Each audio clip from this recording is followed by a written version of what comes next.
Well guys, welcome back to the Hustlin' Horsepower channel. Today I'm working on taking apart the motor. In fact, I actually already took apart the motor, but we're working on this 2-week little project right here. Well, unfortunately, it looks like the motor had some issues and the tranny had some issues before we ever went racing with Turbo John's Mustang.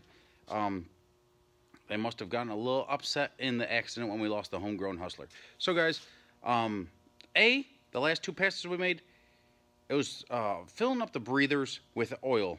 I run these little catch cans on there, like most methanol cars do. They have a little catch can with a breather on it, because methanol, it seeps through the rings and stuff like that and puts a little bit of a vapor on it. So when you're watching stuff like, let's say, No Prep Kings or this or that or whatever, you'll see it almost looks like smoke coming out of the trunk and stuff like that, right? Well, I found out why that was. Okay, so I don't know if you're going to be able to see it too well, and I'm going to turn on, I don't have a good light here, so I'm going to flip this on here for you, and I guess I'll show it to you real quick, and hopefully you can see it. As you can see, the video didn't really turn out. So here's a picture. There's a little bit of epoxy remaining in there, but the threads is what we're looking at. This is the intake runner where all the boost goes before it goes into the combustion chamber. Well, those threads right there, that's the threads for our extra stud. Now, if we see 25, 30, 35 pounds, maybe even a little more if we're going to get happy, pounds of air pressure going through that stud, well, we're going to have issues, and it'll put pressure into the valve cover. Now, as you can see in the next screen here, this is the combustion chamber. That threaded part in the middle of the screen on the right-hand side, well, that right there is the stud. Now, those studs right there is the 6th stud around the combustion chamber. You could count them if there's enough time in this video. That it puts the 6th stud around there. Without that extra stud, there would only be 5. And only having 5 studs on there, when you start turning off the power, the head might want to move because it doesn't have clamping force like the other cylinders that normally have 6 studs around them. So that's just a little auxiliary stud that we put in there to help keep everything sealed up. If you couldn't see it, I'll insert a picture for you. So that's going to take a second to quiet down, because that's the it's a metal shear, and it's an old machine, but the thing is unbelievable. Something that the guys that work here, they use every day, Tom and Clark. So that's gonna be running for a second in the background, but I'll just have to speak a little bit louder.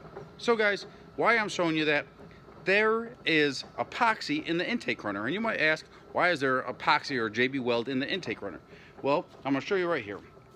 So guys, when you're looking here, okay, boom, this one, 1, 2, 3, 4, 5, 1, 2, 3, 4, 5, 6, 1, 2, 3, 4, 5, 6, and this one has 5, okay? This is an aftermarket block here. So this hole right here and this hole right here actually are add-ons. This is an aftermarket block, so it has it in there. So since there's 6 bolts on a big block Chevy on 2 of the cylinders and only 5 bolts on the other 2 cylinders, we go through, and it's a very common practice that you'll go through and you'll drill and tap the intake runner, okay? You drill and tap the intake runner so you can put a stud in there, okay? We run like a 7/16 stud or a 3/8 stud. We've used like regular rod studs in the past or whatever, okay? And you put an extra stud in there, and they go up and they feed into the valley, the lifter valley, and you bolt it in from the underside, and it just puts a little bit more clamping force, so you have 6 bolts around each one of those sides, okay? Why I'm showing you that is that epoxy cracked. Don't ask me when, I don't know how, blah, blah, blah, blah. Maybe it happened in the accident, but epoxy is hard, and it solidifies, and when something's hard, it becomes brittle to a certain point. So that cracked, okay? So after a couple passes, when we turned up the boost, the intake runner, this intake runner right here, that goes, the intake bolts into there, intake goes in there, your combustion chamber, blah, blah, blah, okay? You have about 30, well, anywhere from 15 pounds to 25 pounds of pressure in that runner there, okay? And now, if that is not sealed there, you start pressurizing your oiling system, okay? And not like the pressurized oiling system where the oil goes. You start pressurizing the valve covers and the oil pan and stuff like that. You don't want any pressure in there. So that's why that is. Now, something that's going to make you wonder, or you might have seen it already. So these are the rod journals, okay? They're not happy. You can see they're pretty freaking ugly. You can see it's freaking weird. Number 7 is cooked. Number 8 is perfectly fine, okay? Same here, okay? 5 and 6 are perfectly fine.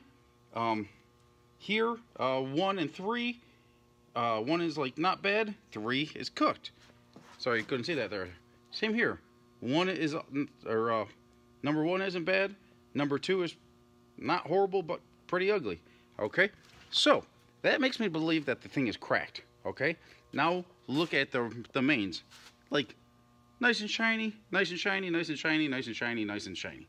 Okay, here's I pulled all the main caps right there, right there. Kind of hard to see, but that guy right there is like not bad looking at all. You got to see a little bit of color in there, but if you've seen or saw in the last video or one of the previous videos, that is just a filament on the a coating basically on the bearing. Okay, I'm trying to, it's very hard explaining things at a level so that the average person gets it, but some of the people that have a little more experience, they get something out of it too. So there's a filament on there, and that filament is starting to come off a little bit, but nothing unordinary. So don't ask me how I got this on the table here. Magic. We'll just go with that. So yeah, so I got it strapped down, you know, safety first. So we're gonna get this crank out of here, lift it up, and I'm gonna bounce it on the ground. And I'm guessing this thing is cracked somewhere. Don't ask me, don't tell me for sure, but the main bearings are primary oiling system, okay? So they get the oil first from the block, through the oil galleys in the block, and then it goes through the crank, and then the rod bearings get oil. So if the rod or the crank is cracked somewhere, we might not have adequate oil pressure going to the rod bearings.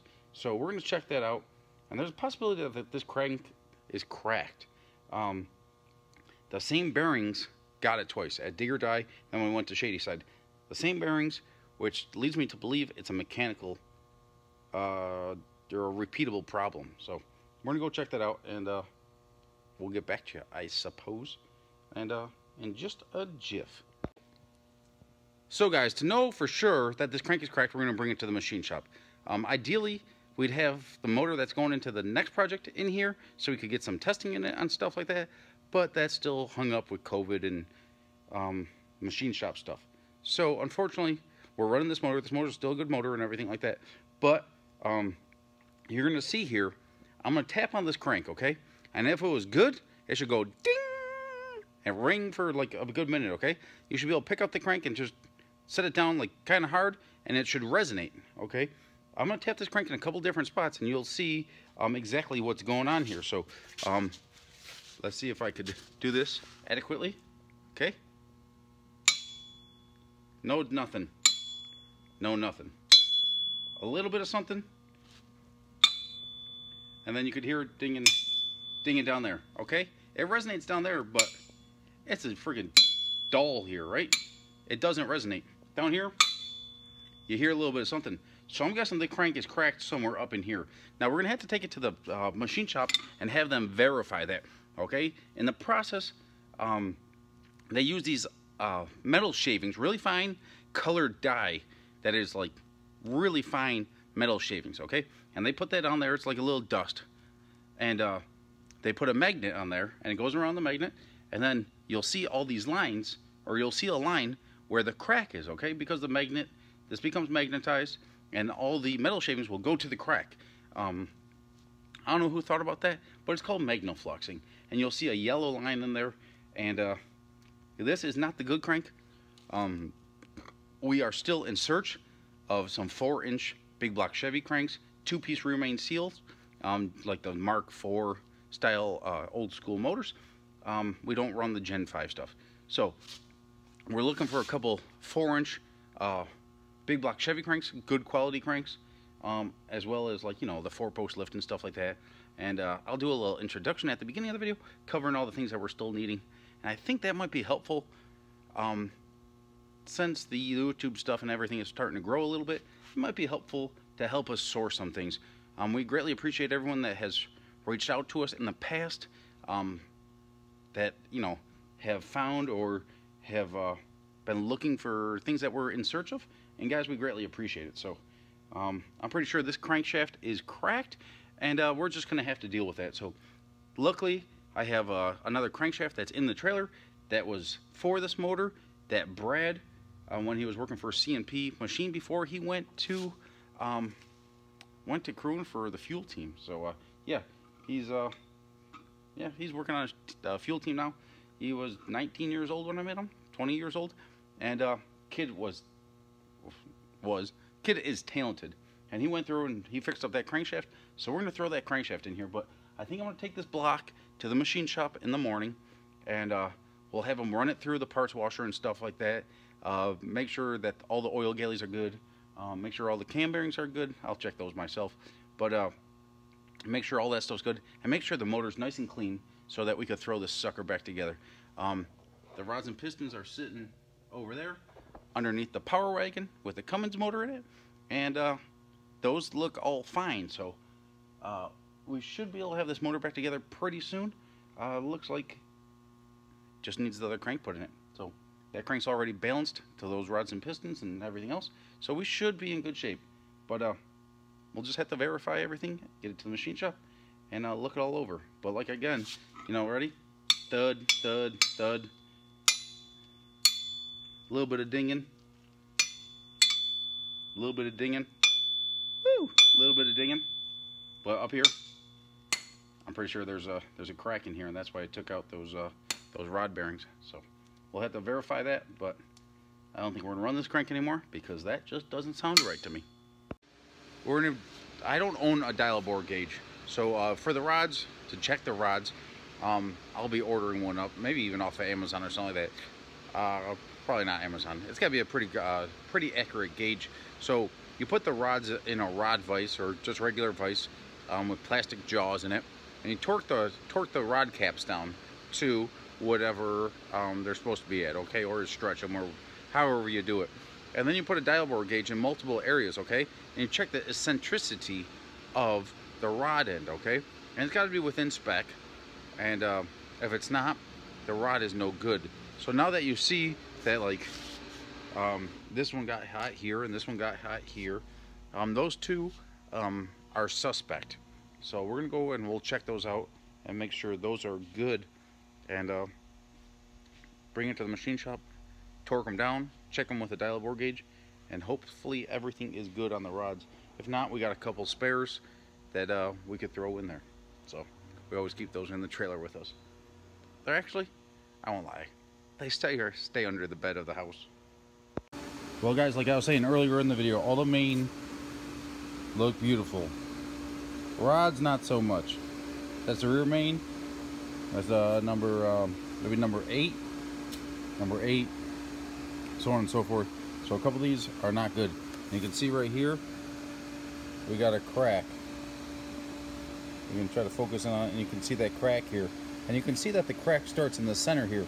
Since the crack starts in the center and not the end, that is a manufacturing flaw, not necessarily like a tuning flaw there. And that's 99 times out of 100, that is just a manufacturer's flaw there. And this isn't like a high quality crank. It's not horrible, but it's not high quality. So if it was like a tuning flaw or something like that, you'd see the crack generally starting at the webbing here and working its way towards the center in one of the webbings. But it's just a manufacturer's flaw, and we got another crank sitting in the trailer, so we're gonna go and get that in there